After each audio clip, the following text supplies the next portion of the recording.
Hello students, welcome back to my channel. I am Neetu Bala Singh from LBSM College Karandi, intermediate second year, subject political science.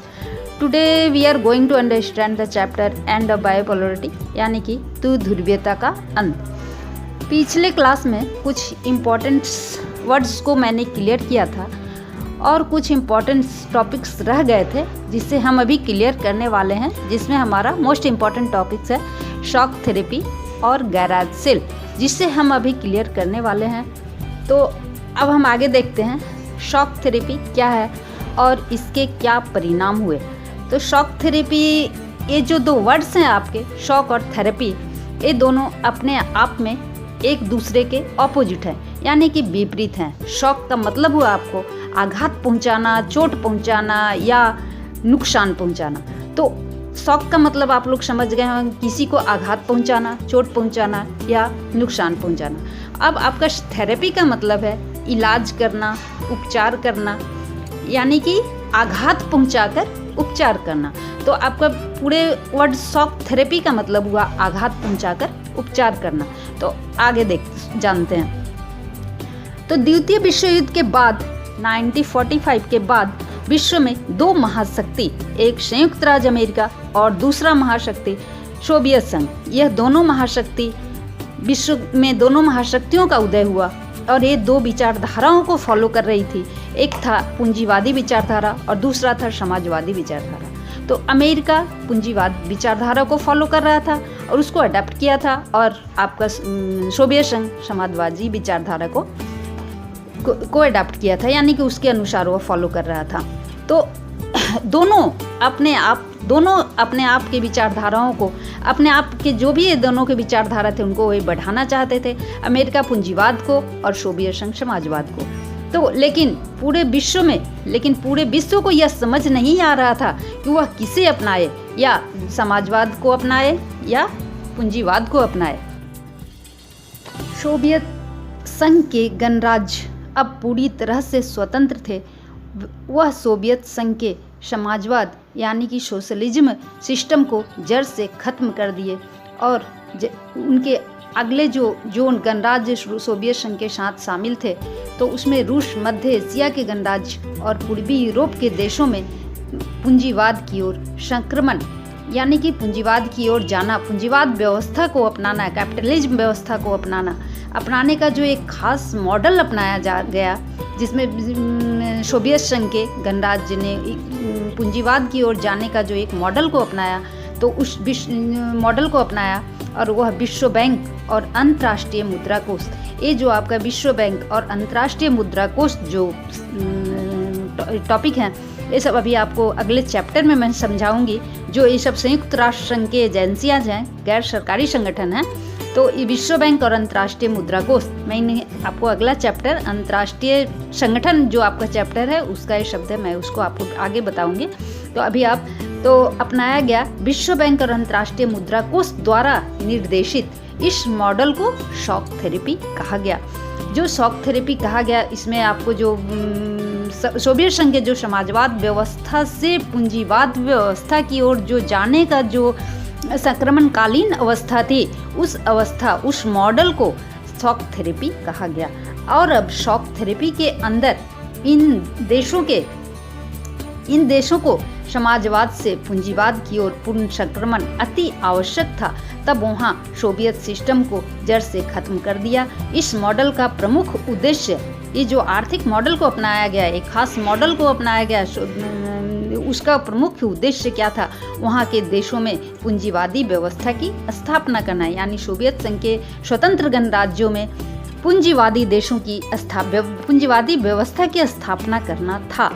तो इसके परिणाम स्वरूप वहाँ की जितनी भी कंपनी, कारखाने थे, जब पूंजीवादी व्यवस्था को सोवियत संघ में अपनाया गया, तो वहाँ की जो जितने भी पहले राज्य नियंत्रित जो कारखाने, कंपनी थी, वह पूरी तरह से व्यक्तिगत हाथों में आ गई। सामूहिक फार्म जितने थे वे सब निजी फार्म में बदला गया, यानी कि जो भी राज्य सरकार के हाथों में था वह सब प्राइवेट निजी हाथों में आ गया। पूंजीवादी पद्धति से खेती शुरू हुई।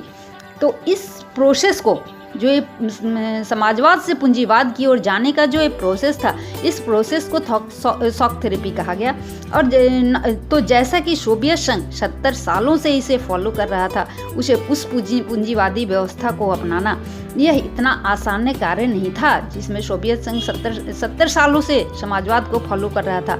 अब उनके जो जनता थे, उस जनता को पूंजीवाद व्यवस्था की ओर जाना इतना आसान कार्य नहीं था। इस सिस्टम में उनके सामने क्या क्या समस्याएं आई, वहाँ की जनता की हालत इतनी दयनीय हो गई थी और सब वहाँ तहस नहस हो गया। अब इसके क्या परिणाम आए, तो वही आप आगे सुनेंगे शॉक थेरेपी के क्या परिणाम हुए। तो वो आगे मैं आपको क्लियर करना चाहती हूँ कि शॉक थेरेपी के क्या परिणाम आए सामने। तो अब आप सुनेंगे शॉक थेरेपी से उन पूर्वी एशियाई देशों की अर्थव्यवस्था जो थी, इकोनॉमी जो थी, वह चरमरा गई। जिनमें पहले साम्यवादी शासन थी, समाजवादी शासन थी। रूस में पूरा का पूरा राज्य नियंत्रित औद्योगिक ढांचा जो था वह चरमरा उठा और लगभग 90% उद्योगों को निजी हाथों या कंपनियों को बेचा गया। चूंकि आर्थिक ढांचे का यह जो पुनः निर्माण सरकार द्वारा निर्देशित औद्योगिक नीति के बजाय बाजार के ताकतों द्वारा की गई, जिसने सभी उद्योगों को बर्बाद कर दिया।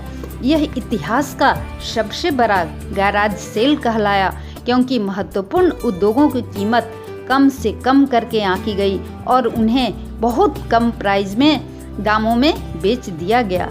तो इस प्रकार हम जानते हैं कि गैराज सेल क्या है।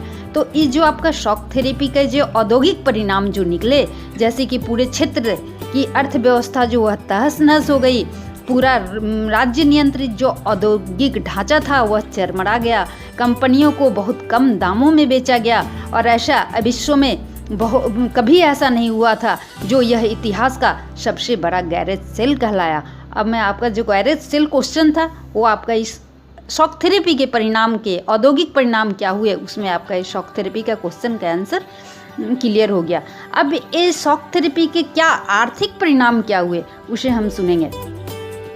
रूसी मुद्रा रूबल का नाटकीय ढंग से अवमूल्यन हो गया। मुद्रा स्फीति यहाँ की इतनी बढ़ गई कि लोगों की जमा पूंजी भी चली गई। सामूहिक खेती की जो प्रणाली समाप्त हो जाने से लोगों को अब खाद्यान्न की सुरक्षा नहीं रही। परिणाम स्वरूप रूस ने बड़े पैमाने पर खाद्यान्न का आयात करना शुरू कर दिया और इस प्रकार वहाँ घरेलू उत्पाद काफ़ी नीचे था। पुराना व्यापारिक ढांचा तो पहले से ही टूट चुका था, खत्म हो चुका था, पर इसकी जगह कोई वैकल्पिक, कोई नई व्यवस्था नहीं की गई थी। अब हम देखते हैं शॉक थेरेपी के सामाजिक परिणाम। तो समाज कल्याण की पुरानी व्यवस्था को क्रम से समाप्त कर दिया गया। सरकारी रियायतें क्रम से समाप्त किए जाने के कारण ज़्यादातर लोग गरीबी में पड़ गए। मध्य वर्ग समाज के हाशिए पर आ गया और बुद्धिजीवी वर्ग के लोग बिखर कर देश के बाहर चले गए। कई देशों में माफिया वर्गों का उदय हुआ।